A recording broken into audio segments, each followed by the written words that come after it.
Hello friends, welcome back to my channel. मैं हूं हिमानी और मेरे चैनल पे आपका बहुत बहुत स्वागत है।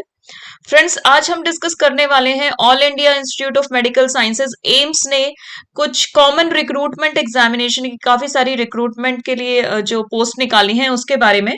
काफी इंपॉर्टेंट पोस्ट रहने वाली है। बहुत सारे जो है जो पोस्ट है वो आई हैं इस बार। करीब 4000 से ज्यादा पोस्ट इन्होंने निकाली हैं। जो है स्टार्टिंग डेट थी 7 जनवरी 2025 और इसकी लास्ट डेट है फिल करने के लिए फॉर्म की, वो है 31 जनवरी 2025। ये कॉमन रिक्रूटमेंट एग्जाम है जो कि डिफरेंट पोस्ट के लिए जो एम्स है डिफरेंट ग्रुप्स में एग्जाम कंडक्ट करने वाला है और जो एग्जाम केवल कंप्यूटर बेस्ड रहने वाला है। तो इसके लिए हम डिस्कस करेंगे डिटेल में। सबसे पहले देखते हैं जो लिंक आया है ऑल इंडिया इंस्टीट्यूट का, उसमें कहाँ कहाँ पे हम सर्च करेंगे नोटिफिकेशन को, कहाँ एडवर्टाइजमेंट को सर्च करेंगे, कहाँ अपना अकाउंट बनाएंगे और कहाँ से लॉगिन करेंगे। तो आप सबसे पहले एम्स का जो वेबसाइट है एम्स exams.ac.in पे लॉगिन कर लीजिए। उसके बाद आप यहाँ पे एक लिंक दिया हुआ कॉमन रिक्रूटमेंट एग्जाम का, उस पे आ जाएंगे। जो 2024 की रिक्रूटमेंट उन्होंने लिंक दिया हुआ है और ये जो नोटिफिकेशन है वो है 171/2025। तो इसमें काफी सारे लिंक दिए हुए हैं जैसा कि आप स्क्रीन पे देख रहे हैं।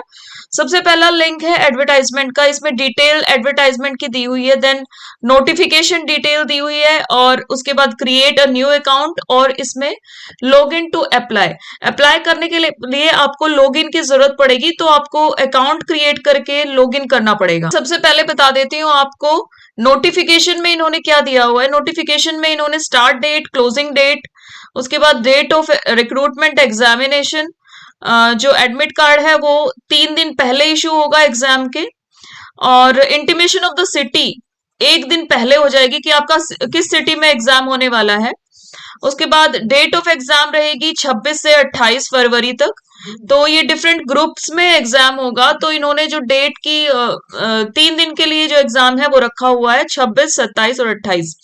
तो फरवरी में होगा एग्जाम। उसके बाद जो है ओबीसी की और जनरल कैंडिडेट्स के लिए फीस रखी हुई है 3000। SC ST और EWS कैंडिडेट्स के रखी हुई है 2400 और जो पर्सन्स विद डिसेबिलिटी हैं उनको एग्जेम्प्ट किया हुआ है।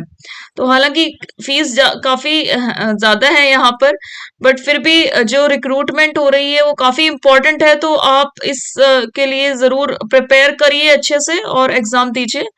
तो इसमें बाकी जो है डिटेल बताई हुई है आपको, और बाकी डिटेल्स के लिए आपको www.aimsexams.ac.in पर लॉग इन करना है। यहाँ पे आपको सारी डिटेल्स बता, यहाँ पे कॉमन रिक्रूटमेंट एग्जाम है और उसके बाद यहाँ पे faculty recruitment, nursing officer recruitment जो नॉरसेट होता है, असेसमेंट प्रमोशन स्कीम एंड बाकी सारे लिंक दिए हुए हैं। तो हमारा जो मेन चीज है वो हमें फर्स्ट लिंक पे ही लॉग इन करना। अब हम इस एडवर्टाइजमेंट के डिटेल को देखेंगे। इसमें 2-3 चीजें बहुत इंपॉर्टेंस रखती हैं। एक तो number of seats, fees to be paid और स्कीम ऑफ एग्जामिनेशन और कौन कौन से इंस्टीट्यूट पार्टिसिपेट कर रहे हैं इस एग्जाम के लिए। तो इन चीजों को हम डिटेल में देखेंगे। और दूसरी चीज है कौन सा सर्टिफिकेट हमें साथ में लगाना होगा। जैसे अगर कुछ ओबीसी या SC ST के कैंडिडेट्स फिल कर रहे हैं तो कौन सा सर्टिफिकेट हमें साथ में लगाना होगा। दूसरी चीज NOC सर्टिफिकेट, अगर हम कहीं गवर्नमेंट इंस्टीट्यूट में ऑलरेडी हम वर्किंग हैं तो हमें वहां से NOC सर्टिफिकेट लेना होता है, जो बहुत ही इंपॉर्टेंट है। अगर आप नहीं लेंगे तो आगे जो टेन्योर रहेगा उसके लिए प्रॉब्लम आ सकती है। तो आपको वो भी अप्लाई करना होगा अपने इंस्टीट्यूट में, ताकि आप टाइमली उसको ले सकें और अप्लाई मतलब आपका एग्जाम हो सके। अब यहाँ पे देखेंगे हम जो date of uploading of detail advertisement and commencement of online registration है। इसका विंडो है 7/1/2025 से 31/1/2025, यानी 7 जनवरी से 31 जनवरी तक, जो कि 5 बजे का टाइम दिया हुआ है। आपको फॉर्म फिल करना है। ये फॉर्म फिल नहीं करना है, इसकी जो फीस है वो भी आपको सबमिट कर लेनी है। अगर आप फीस नहीं सबमिट करेंगे, उसके लिए उसको पेंडिंग छोड़ देंगे, तो आपका फॉर्म जो है ऑलरेडी रिजेक्टेड है। नेक्स्ट हम देखेंगे date of status of application form for acceptance to appear in the examination. जो आपकी जो डेट है, आपको 11 फरवरी तक ये पता चल जाएगा कि your application has been submitted successfully and जो हो आप एलिजिबल हो एग्जाम के लिए। अगर कहीं करेक्शन होगी तो आपकी मे बी आपकी एप्लीकेशन रिजेक्ट हो गई है, तो आप उसके लिए विंडो पीरियड का इंतजार करेंगे, जो करेक्शन विंडो होती है हमारी उसकी। तो उसकी डेट है 12 फरवरी से 14 फरवरी तक 2025। तो अगर मान लीजिए एग्जाम जो फॉर्म है उसको फिल करने करते टाइम आप कहीं मिस्टेक कर देते हैं और आपका जो एप्लीकेशन ऑलरेडी सबमिट हो जाता है और बाद में एक लिस्ट निकलती है जिसमें जो भी एलिजिबल कैंडिडेट है केवल उन्हीं का नाम होगा, तो इनकेस आपका नाम नहीं है तो आपको करेक्शन विंडो का इंतजार करना है जो कि 12 से 14 तक है, और आपको उसी में अपनी करेक्शन करके दोबारा से सबमिट करनी होगी एप्लीकेशन। और इन केस अगर आप जो फीस है वो सबमिट नहीं करते हैं तो आपको ना तो एलिजिबिलिटी में काउंट किया जाएगा, आप you are not eligible for exam, और आपको ना ही करेक्शन विंडो दी जाएगी। तो आप ये मेक श्योर करिए कि 31 की 5 बजे तक शाम को आपको पेमेंट के साथ एप्लीकेशन सबमिट कर लेनी है। उसके बाद जो है date of issue of admit card होगा, वो करीब एक हफ्ते पहले इशू हो जाएगा। और स्किल टेस्ट जो मैंने बताया 26 से 28 तक का ही टाइम डेट दी हुई है जो फरवरी में है। तो इन इन डेट्स को आप बिल्कुल वो नोटिस बोर्ड पे लगा दीजिए कि इन डेट्स को आप भूलेंगे नहीं। उसके बाद जो इम्पोर्टेंस इसके बाद जो है वो मैं बताऊंगी कौन कौन से इंस्टीट्यूट्स जो है पार्टिसिपेट कर रहे हैं। तो एम्स की काफी सारी ब्रांच पार्टिसिपेट कर रही हैं ऑल ओवर इंडिया। और उसके बाद जो हमारे डिफरेंट इंस्टीट्यूट हैं जो हेल्थ एंड फैमिली वेलफेयर के अंडर आते हैं, वो है Atal Bihari Vajpayee institute of medical sciences and doctor Ram Manohar Lohia hospital, ये भी पार्टिसिपेट कर रहे हैं। Then armed police forces institute of medical sciences जो एम्स के अंडर आ रहा है आजकल।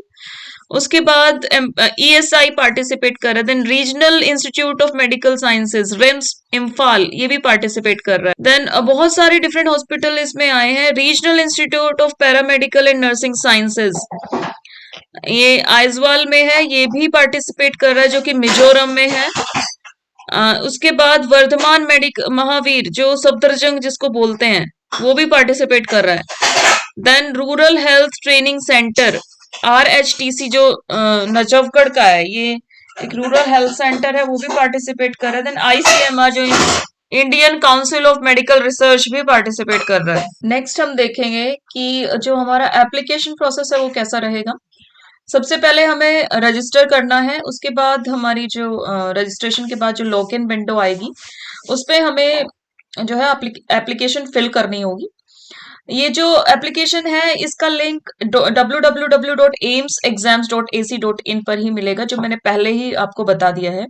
और एप्लीकेशन जो है टोटल ऑनलाइन ही रहेगी, जो हमारी फीस है वो भी ऑनलाइन पे होंगी, और जो हमारा जो भी फोटो वगैरह हमारे पास है वो भी फोटो और जो सिग्नेचर है वो भी ऑनलाइन मोड में ही अपलोड होगा।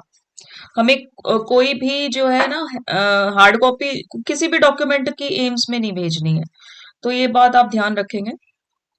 उसके बाद जो इम्पोर्टेंट बात आ जाती है वो है रिजेक्शन और रीजन फॉर रिजेक्शन। तो अगर आपका रीजन कोई ऐसा है जिसको आप एडिट करके सुधार सकते हैं, उसकी वजह से एप्लीकेशन जो है रिजेक्ट हो गई है, तो आप जरूर जो है करेक्शन विंडो में जाके वो कर पाएंगे।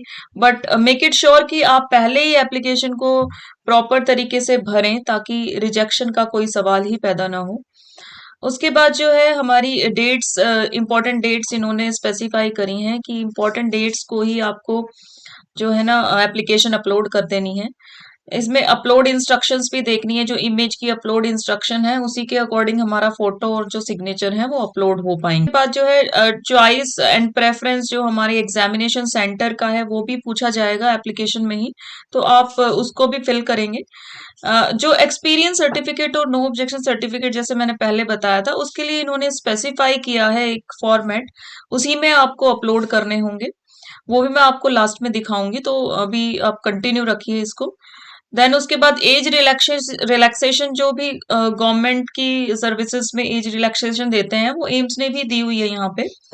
SC ST के लिए 5 साल, OBC के लिए 3 साल, PWBD के लिए 10 साल, और बाकी सारी जो है। इसके बाद हम कंटिन्यू करेंगे एप्लीकेशन प्रोसेस के लिए।